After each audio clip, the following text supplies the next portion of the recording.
There was a philosopher, I think his name was Sokrates, if I'm not mistaken it was Sokrates, who eventually the government, the powers that be, shall we say, in the government of that day in ancient Greece, they came to Sokrates and they suggested that he might want to do away with himself.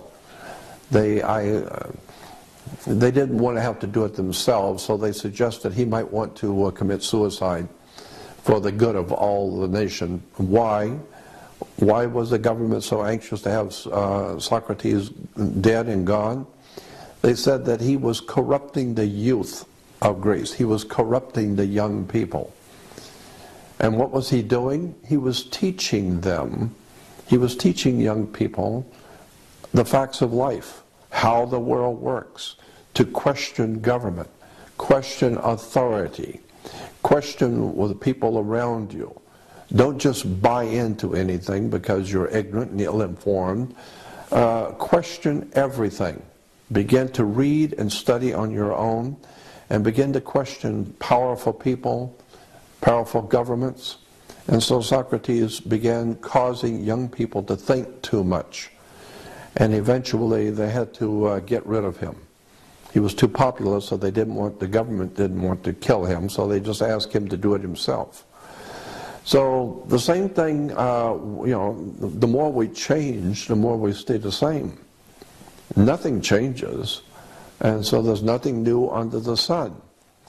And so today, just recently, with the the rioting and revolution going on in China in Tiananmen Square, it was interesting that Henry Kissinger made this statement when this activity was going on in China, when young people were rising up against the government in Tiananmen Square. The news people asked Kissinger what he thought was going on. Why were these young people doing this? And he said, and his comment was that it was tape recordings, cassette tapes were the culprit in causing this uprising and revolution in China. And what he was saying was that young people here and from China who are living here in America, who were enjoying the fruitage of freedom and liberty and justice and education and knowledge, were making tapes, cassette tapes, and sending them back to their friends back home, to young people, their young friends back home, and their young friends back in China were reproducing those tapes. Everybody has a tape recorder, so they were reproducing tapes, and before you know it, all the kids in China were listening to cassette tapes about freedom, liberty, questioning authority, questioning your masters, and questioning who supposedly owns you, and question your decisions in life. And so basically education caused a revolution. So it was a revelation which brought a revolution. And it was all caused by young people sending each other cassette tapes.